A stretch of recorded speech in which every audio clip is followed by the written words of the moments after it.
कारं भुजगशयनं पद्मनाभं सुरेशं विश्वाधारं गगनसदृशं मेघवर्णं शुभांगं लक्ष्मीकान्तं कमलनयनं योगिविद्या नगम्यं वन्दे विष्णुं भवभयहरं सर्वलोकैकनाथं कस्तूरीतिलकं ललाट पटले वक्षस्थले कौस्तुभं नासाग्रे वरमौक्तिकं करतले वेणुकरे कङ्कणं सर्वाङ्गे हरिचन्दनं सुललितं कण्ठे च मुक्तावली गोपस्त्री परिवेष्टितो विजयते गोपाल चूड़ामणि वसुदेव सुतं देवं कंसचारुर्मर्दनं देवकी परमानंदम कृष्णं वंदे जगद्गुरुम् आदौ देवकी देवी गर्भजननं गोपीगृहे वर्धनं मायापूतं जीवितापहरणं गोवर्धनोद्धारणं कंसछेदन कौरवादी हननं कुन्तीसुता पालनम् एतत् श्रीमद्भागवत पुराणकथितं श्रीकृष्ण लीलामितं त्वमेव माता च पिता त्वमेव बन्धुश्च सखा त्वमेव विद्या द्रविड़ं त्वमेव सर्वं मम देव। गीता का सार अध्याय 2 में अर्जुन शिष्य रूप में कृष्ण की शरण ग्रहण करता है और कृष्ण उससे नश्वर भौतिक शरीर तथा नित्य आत्मा के मूलभूत अंतर की व्याख्या करते हुए अपना उपदेश प्रारंभ करते हैं। भगवान उसे देहांतरण की प्रक्रिया, परमेश्वर की निष्काम सेवा तथा रूप सिद्ध व्यक्ति के गुणों से अवगत कराते हैं। तीसरा अध्याय कर्मयोग। इस प्रकार अर्जुन ने श्री कृष्ण भगवान से प्रश्न किया कि हे जनार्दन, यदि आप कर्म की अपेक्षा ज्ञान को श्रेष्ठ मानते हैं तब मुझे भयंकर इस कर्म की ओर क्यों प्रेरित करते हैं? इन मिलीजुली बातों से मेरी बुद्धि को भ्रम में डालते हैं। एक निश्चित बात बताइए जिससे मेरा कल्याण हो। अर्जुन के वचन सुनकर श्री कृष्ण बोले, मैं तुम्हें पहले बताया हूं कि सिद्धि के 2 मार्ग हैं, ज्ञानियों के लिए ज्ञान योग और कर्मियों के लिए निष्काम कर्म योग। किसी भी मार्ग पर चलो, कर्म तो करना ही होगा। कर्म के न करने से ही निष्कर्मता अथवा भगवान का साक्षात्कार तो हो नहीं सकता। कर्म को कोई छोड़ भी नहीं सकता।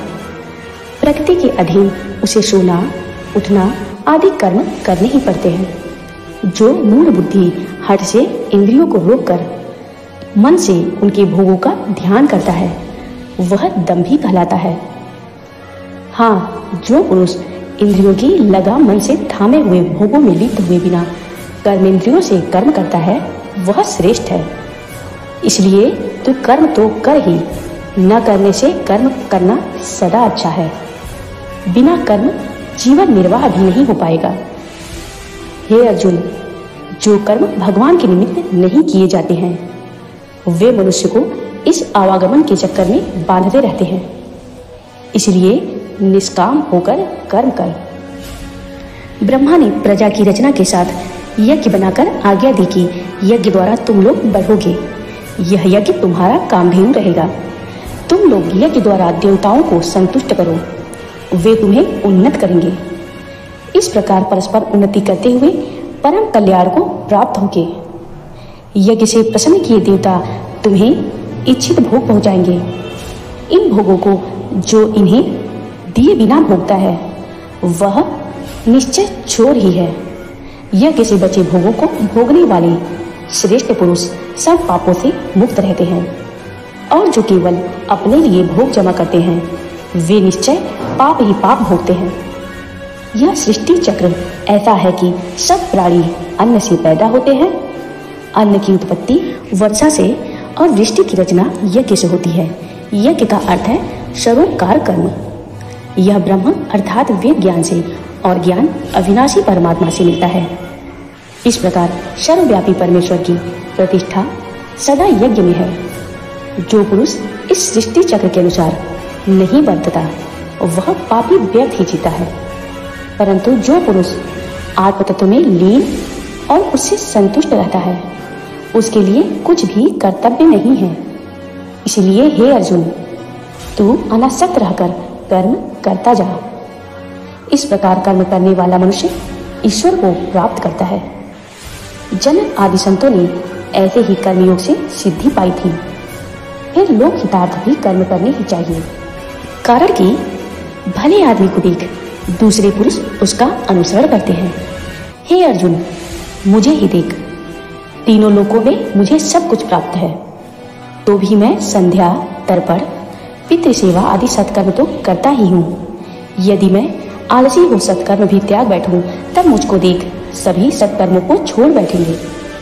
सब लोग नष्ट हो जाएंगे, प्रजा में वर्ण संकरता हो जाएगी और मैं सारी प्रजा का विनाशक कहलाऊंगा। अतएव हे कुरुवंशियों में श्रेष्ठ अर्जुन, जैसे अज्ञानी पुरुष आसक्ति कर्म करते हैं, वैसे ही ज्ञानी पुरुष लोगों की शिक्षा के लिए आसक्ति रहित कर्म करते हैं। कर्म करना छोड़कर अज्ञानियों में कर्म के प्रति अश्रद्धा उत्पन्न न होने दे, अपितु स्वयं समता बुद्धि रखता हुआ उनसे भी वैसा ही कर्म कराएं। हे अर्जुन, वस्तुतः तो कर्म प्रकृति के गुणों द्वारा ही किए हुए होते हैं और अहंकार वाला पुरुष कहता है मैं करता हूँ, ऐसा समझता है। परंतु जो ज्ञानी पुरुष गुण विभाग और कर्म विभाग के तत्व को जानता है, आत्मा को इन दोनों से निर्लेप अनुभव करता है, वह जानता है गुण गुणों में वर्तते हैं, इसलिए वह कर्मों से सुखी अथवा दुखी नहीं होता। प्रकृति के गुणों से भ्रांत बुद्धि पुरुष प्रकृति के गुण और कर्मों में लिप्त होते हैं। अल्प बुद्धियों को ज्ञानी पुरुष चक्कर में न डाले। इसलिए हे अर्जुन, आत्मविमुख होकर मुझ में सब कर्मों को अर्पित कर आशा और ममता को त्याग निश्चिंत हो युद्ध कर। जो मनुष्य श्रद्धा से मेरे इस सिद्धांत का पालन करते हैं, वे सब कर्म बंधन से छूट जाते हैं और जो इनमें मीन मेख निकालते हैं, इनके अनुसार बरतते नहीं, वे भ्रांत बुद्धि कल्याण मार्ग से भ्रष्ट हो जाते हैं। ज्ञानी अपने स्वभाव के अनुकूल कर्म करता है, सभी स्वभाव के अधीन है, हठ से कोई लाभ नहीं होता। मनुष्य को चाहिए कि सभी इंद्रियों के भोगों में जो राग द्वेष की भावना भरी रहती है, उसके अधीन न हो। कल्याण के मार्ग में बाधक ये दोनों ही लुटेरे हैं। गुण रहित भी अपने स्वभाव के अनुसार किया हुआ कर्म अच्छी प्रकार साधे हुए दूसरे के स्वभाव अनुसार धर्म से अधिक अच्छा है। स्वधर्म के साधन में जीवन दान देना कल्याण कारक है, दूसरे का धर्म भय कारक होता है। यह सुनकर अर्जुन ने पूछा, हे यदुपति, यह तो बताइए कि न चाहते हुए भी मानो खाने के जोर से पुरुष से पाप कौन कराता है। भगवान श्री कृष्ण ने कहा, रजोगुण से उत्पन्न काम ही क्रोध है, जो मनुष्य को पाप की ओर ले जाता है। इसकी भूख बहुत बड़ी है, यह बड़ा पापी है, इसको तू अपना बैरी जान। जैसे धुएं से अग्नि और धूल से दर्पण ढका जाता है, जाली जेल से गर्भ ढका होता है, वैसे ही यह ज्ञानियों का सदा से वैरी है और इससे ज्ञानी का ज्ञान ढका रहता है। यह काम मनुष्य की इंद्रियों, मन और बुद्धि में रहता है और इनके द्वारा ही मनुष्य को मूढ़ बनाता है। इसलिए हे अर्जुन, तू पहले इंद्रियों को वश में कर, ज्ञान विज्ञान को नष्ट करने वाली इस पापी काम को विध्वंस कर। जो तू समझे कि यह मेरी शक्ति से बाहर है, सो बात नहीं, कारण कि इंद्रियों से सूक्ष्म मन, मन से सूक्ष्म बुद्धि और बुद्धि से सूक्ष्म आत्मा है। इस प्रकार आत्मा सबसे सूक्ष्म और अधिक बलवान है। हे महाबाहु अर्जुन, अपने बल को समझकर उसके द्वारा अर्जुन रूपी काम शत्रु को मारकर जय को प्राप्त हो। जय श्री कृष्ण, जय वासुदेव। तीसरे अध्याय का महात्म्य। एक शूद्र ने बड़े अनर्थों से धन इकट्ठा किया, उसका धन चोर चुरा ले गए। धन के वियोग में पागल होकर वह लोगों से पूछता फिरता था, मुझे कोई ऐसा तरीका बताओ जिससे मैं पृथ्वी में गड़ा हुआ धन निकाल लूं। किसी ने कहा, मांस मदिरा खाया पिया कर। वह मांस मदिरा खा पीकर दुष्कर्म करने लगा। एक दिन चोरी करने गया, चोरों ने उसे मार दिया। वह प्रेत योनि पाकर एक बड़े वृक्ष पर दुखित और बड़े क्लेश का जीवन बिताने लगा। कुछ काल उपरांत उसकी पत्नी के एक लड़का हुआ। बड़ा होकर लड़के ने अपनी माँ से अपने पिता के विषय में पूछा। माँ ने कहा, तुम्हारे पिता को चोरों ने मार डाला। पुत्र ने पूछा, तुमने उनकी गति कराई? माँ ने कहा, नहीं। पुत्र ने कहा, तो मैं उनकी गति कराने गया जी जाऊंगा। इतना कहकर वह गया जी को चला। रास्ते में एक बड़े बड़ के वृक्ष के नीचे बैठकर वह गीता के तीसरे अध्याय का पाठ करने लगा। उसी वृक्ष पर उसका पिता प्रेत बनकर विचरण करता था। तीसरे अध्याय का पाठ सुनकर वह प्रेत योनि से मुक्त हो देवदेही पा अपने पुत्र के सामने आकर बोला, मैं तेरा पिता हूँ। तूने गीता जी के 3 अध्याय का पाठ करके मेरी गति कराई है। तेरे 7 पीढ़ी के पितर नरकों का दुख भोग रहे हैं। अब 3 अध्याय का पाठ करके उसका फल उनके निमित्त दे, जिससे वे भी नरक से मुक्त होकर स्वर्ग को जाए। यह कहकर वह विमान पर बैठकर बैकुंठ हो गया। पुत्र ने 3 अध्याय का पाठ करके उसका फल पितरों को दिया। तब वे नरक से छूटकर स्वर्ग को प्राप्त हुए।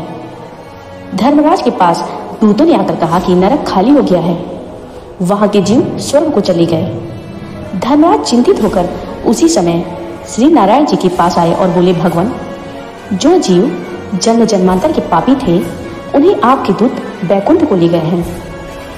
नारायण ने प्रसन्न होकर कहा, धर्मराज दुखी मत हो।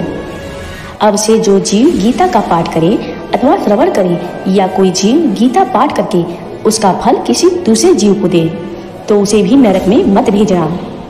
इतनी बात सुनकर धर्मराज ने अपनी पूरी में आकर नारायण जी की दी हुई आज्ञा अपने दूतों को बता दी। अब से जो गीता जी का पाठ करे या सुने या कोई अन्य जीव गीता का पाठ करके उसका फल दूसरे जीव को दे तो उसे नरक में न भेजना। श्री नारायण जी लक्ष्मी जी से बोले, यह मैंने तुम्हें 3 अध्याय का महात्म्य कहा है, सो तूने सुना। जय श्री कृष्ण, जय वासुदेव। आगे के गीता के अध्याय का श्रवण करने तथा उसके महात्म्य का श्रवण करने के लिए मेरे चैनल